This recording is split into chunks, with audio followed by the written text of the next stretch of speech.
News 18 India।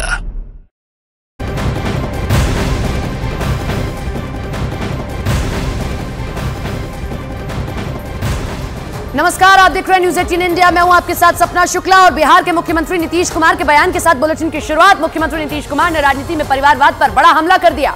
हालांकि अपने बयान में उन्होंने किसी पार्टी या नेता का नाम नहीं लिया, लेकिन माना यह जा रहा है कि उनका यह निशाना सीधे सीधे आरजेडी पर था। नीतीश कुमार कर्पूरी ठाकुर को भारत रत्न दिए जाने पर अपना भाषण दे रहे थे कि इसी दौरान उन्होंने राजनीति में परिवारवाद पर सवाल उठा दिए। तो ये बड़ी खबर आप देख रहे हैं। नीतीश कुमार कहते हैं कि बहुत लोग परिवार के जरिए राजनीति चला रहे हैं। अब ये किस पर निशाना साध रहे हैं आप साफ समझ सकते हैं।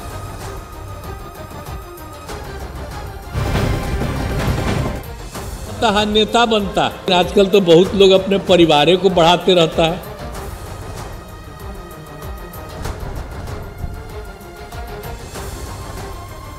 उधर पश्चिम बंगाल में ममता बनर्जी ने विपक्षी गठबंधन को तगड़ा झटका दे दिया है।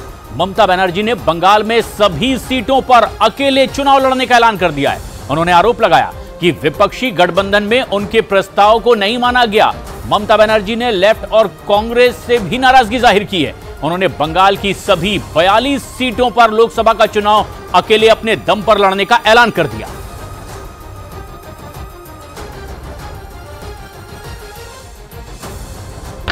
অল ইন্ডিয়ায় কি করবো না করবো আপনার ইলেকশন ভাববো। আমরা সেকুলার পার্টি, আমরা বিজেপিকে হারানোর জন্য জাগরণ করবো। ইভেন ওরা যে আজ থেকে র্যালি করেছে আমাদের একবার as a matter of country আমি ইন্ডিয়ার এলায় তো আমাকে একবার জানিয়েছে। पश्चिम बंगाल में टीएमसी ने कांग्रेस और लेफ्ट से पल्ला झाड़ लिया। इतना ही नहीं, लोकसभा चुनाव से कुछ महीने पहले विपक्षी गठबंधन को एक के बाद एक कई झटके लगते दिखे, क्योंकि ममता के बाद पंजाब के मुख्यमंत्री भगवंत मान ने पंजाब की सभी सीटों पर चुनाव लड़ने की घोषणा कर दी। यानी विपक्षी गठबंधन को बंगाल और पंजाब में जोर का झटका लगा। और इसकी बौखलाहट कांग्रेस नेताओं के चेहरे पर नजर आने लगी। अधीर रंजन चौधरी तो मीडिया के सवालों से नाराज ही हो गए। बंगाल के बारे में जैसे ही उनसे सवाल पूछा गया, उन्होंने बात करने से ही इनकार कर दिया। अधीर रंजन चौधरी बंगाल कांग्रेस के अध्यक्ष हैं, लेकिन ममता से जुड़े सवाल पर वो बौखला से गए। लिफ्ट में उनकी प्रतिक्रिया लेने की कोशिश में जुटे पत्रकारों को उन्होंने वहां से निकाल दिया। इससे कुछ देर पहले ही ममता बनर्जी ने ऐलान किया कि वो बंगाल में अकेले चुनाव लड़ेंगी। और अधीर रंजन चौधरी से इसी बात पर जवाब मांगा गया, लेकिन उन्होंने कुछ भी बोलने से इनकार कर दिया। जबकि ममता बनर्जी ने डंके की चोट पर ऐलान कर दिया कि वो बंगाल में अकेले चलेंगे। ममता ने अपने इस फैसले की वजह उनके प्रस्तावों की अनदेखी को बताया। और बंगाल के हावड़ा में कार्यक्रम में शामिल होने से पहले इस बारे में मीडिया से बात की। ममता अपनी गाड़ी रोककर उतरी और सीधा मुद्दे पर आ गई। वो गुस्से में दिखी और बिना घुमाए फिराए ऐलान कर दिया कि बंगाल में टीएमसी अकेले चुनाव लड़ेगी। অল ইন্ডিয়ায় কি করবো না করবো আপনার ইলেকশন ভাববো।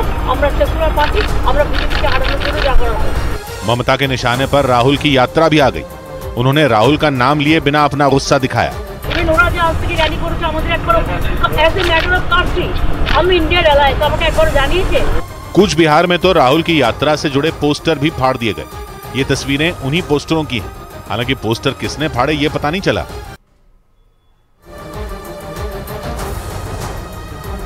वहीं टीएमसी नेता कुणाल घोष ने कांग्रेस पर सीधे निशाना साधा और कहा कि अब कांग्रेस पार्टी की दोहरी नीति सियासत में नहीं चलेगी।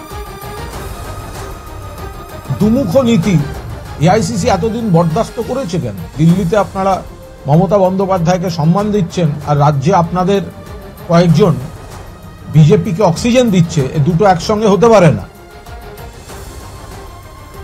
अब दरार तो पड़ी है, लेकिन कांग्रेस मानने को तैयार नहीं है कि गठबंधन में दरार है और सब कुछ ऑल गुड बता रही है। लेकिन गठबंधन के ही कई सहयोगियों ने एक दूसरे पर हमले शुरू कर दिए।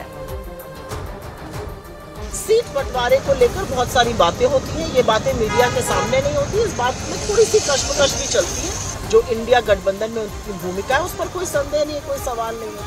ममता दीदी इस गठबंधन का हिस्सा है और हम साथ मिलकर चुनाव लड़ेंगे। ममता कभी भी आरएसएस के खिलाफ कोई पॉलिटिकल गठबंधन में नहीं रह सकता है।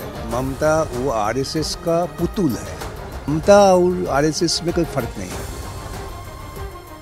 विपक्षी दलों के इंडी गठबंधन में दरार दिखाई दी तो केंद्रीय मंत्री अनुप्रिया पटेल ने कहा कि विपक्षी गठबंधन का यह हाल तो एक दिन होना ही था। तो कांग्रेस नेता टीएस सिंहदेव गठबंधन के बचाव में नजर आए। इंडिया गठबंधन की ना कोई स्पष्ट नीति है, ना कोई स्पष्ट रोड मैप है और ना कोई आपस में तालमेल है। जितने भी पार्टियां हैं, जितने नेता हैं, सबकी अपनी महत्वाकांक्षाएं हैं, अपना एजेंडा है। तो ये सब ताश के पत्तों की तरह ये जो इंडिया गठबंधन है वो बिखर जाएगा और एक एक करके अभी तो शुरुआत है। आप देखिए ये गठबंधन कहीं ठहरने वाला नहीं। गठबंधन के साथी हैं, ये चुनाव आपस में लड़ते हैं।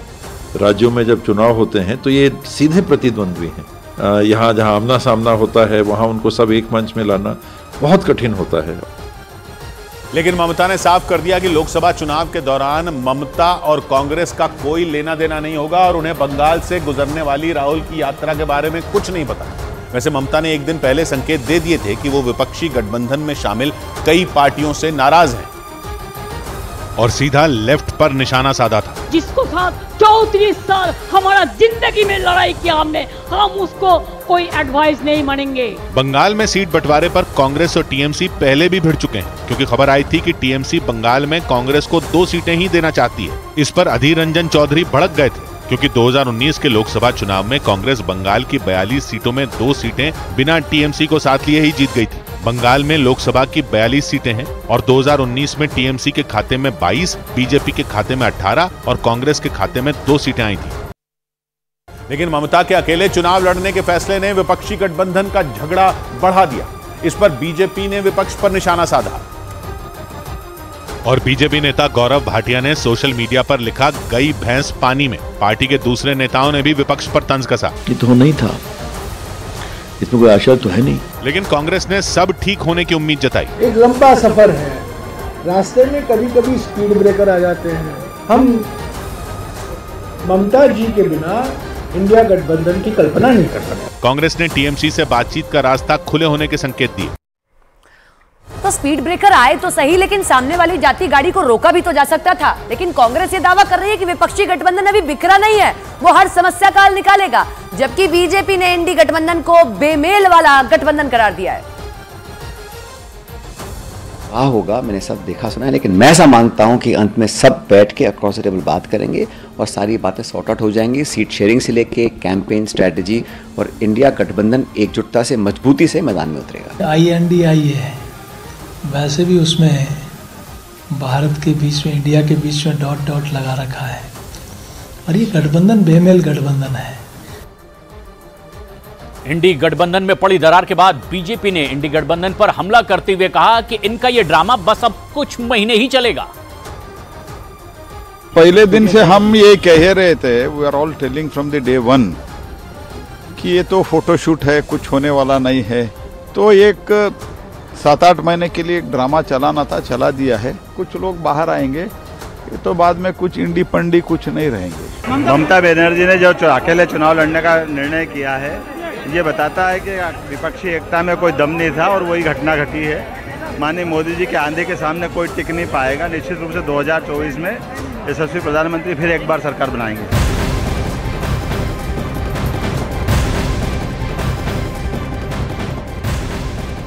तो साफ है, दल तो मिला लेकिन दिल नहीं मिला। पश्चिम बंगाल में टीएमसी से मिले झटके के बाद अब पंजाब में आम आदमी पार्टी ने भी कांग्रेस से किनारा कर लिया है। आम आदमी पार्टी ने साफ कर दिया है कि पंजाब में पार्टी अकेले लोकसभा चुनाव लड़ेगी। पंजाब के मुख्यमंत्री है भगवंत सिंह मान, और वो ये कह रहे हैं कि लोकसभा चुनाव में उनकी पार्टी सभी 13 सीटों पर अकेले चुनाव लड़ने वाली है, कोई समझौता किसी से नहीं। हो सकता है कोई उनके साथ बातचीत चल रही हो उस लेवल पे, लेकिन पंजाब में हम ऐसा नहीं करने वाले। पंजाब में कांग्रेस से हमारा देश में पंजाब बनेगा हीरो। 2024 में लोकसभा चुनाव में आम आदमी पार्टी के पक्ष में 13 हीरो। और उम्मीद जताएगी विपक्षी गठबंधन का झगड़ा सुलझ जाएगा। इस बार विपक्षी गठबंधन का अलग अलग राज्यों में सीट शेयरिंग का प्लान था, लेकिन ममता ने उस प्लान पर पानी फेर दिया और उनके बाद पंजाब में आम आदमी पार्टी भी उसी राह पर चलती दिखी, क्योंकि पंजाब के मुख्यमंत्री भगवंत मान ने भी ममता जैसे ही तेवर दिखाए और पत्रकारों के सवाल पर हंसते हुए जवाब दिया। भगवंत मान ने भी ममता की तरह ही कांग्रेस को झटका दिया। देश में पंजाब बनेगा हीरो।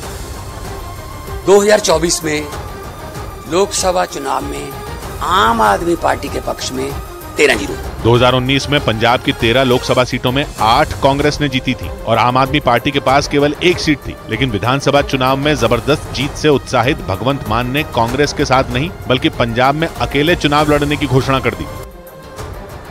पंजाब के सीएम भगवंत मान ने पंजाब में अकेले चुनाव लड़ने का ऐलान कर दिया और आम आदमी पार्टी के महासचिव ने संदीप पाठक ने कहा कि आखिरकार अंतिम फैसला पार्टी नेतृत्व ही लेगा। आम आदमी पार्टी के राज्यसभा सांसद संदीप पाठक जी हमारे साथ हैं। भगवंत मान साफ तौर पर ये कह रहे हैं कि कांग्रेस के साथ हमारा कोई समझौता नहीं है, पहले भी कई बार कह चुके हैं, लेकिन अब कह रहे हैं कि 13 सीटों पर आम आदमी पार्टी चुनाव लड़ने जा रही है पंजाब में। तो जो गठबंधन हुआ इंडिया ब्लॉक का, उसका फिर मायने क्या रह जाएंगे पंजाब में अगर आम आदमी पार्टी अकेले चुनाव लड़ेगी तो? नहीं, देखिए, मैं आपको स्पष्ट कर दूं कि ये बात नई नहीं है। शुरू से ही आम आदमी पार्टी की लोकल यूनिट्स भी और कांग्रेस की लोकल यूनिट्स भी इन्होंने अपने एस्पिरेशंस दिखाए हैं। हर स्टेट पे अलग अलग स्टेट्स की अपने लोकल यूनिट्स के एस्पिरेशंस है। अंतिम निर्णय जो होगा यहाँ पर जो बैठक होगी उस बैठक में लिया जाएगा। उस बैठक के बाद सभी पार्टियों के जो हेड है उनके पास जाएगा, मुहर लगेगी, फिर तय होगा। मैं इस बात से सहमत हूँ कि ये सारी प्रक्रिया जल्दी हो जानी चाहिए। हम आपको बताते हैं कि आखिर कैसे और कहां इंडी गठबंधन में सीटों पर पेच फंसा हुआ है। पश्चिम बंगाल में कांग्रेस के पास लोकसभा की 2 सीट है। कांग्रेस और सीटों पर दावा कर रही है। टीएमसी ने कांग्रेस को सिर्फ 2 सीट का ही ऑफर किया है। तो उधर दूसरी तरफ पंजाब में आम आदमी पार्टी और कांग्रेस की स्थायी कमेटी में मतभेद साफ दिखाई दे रहा है। कांग्रेस और आम आदमी पार्टी दोनों 13 सीटों पर चुनाव लड़ना चाहते हैं, लेकिन उधर बिहार में कांग्रेस 10 सीटों पर चुनाव लड़ना चाहती है, जबकि जेडीयू और आरजेडी कांग्रेस के इस दावे पर बिल्कुल सहमत नहीं और इसीलिए इंडी गठबंधन में दरार साफ दिखाई दे रही है।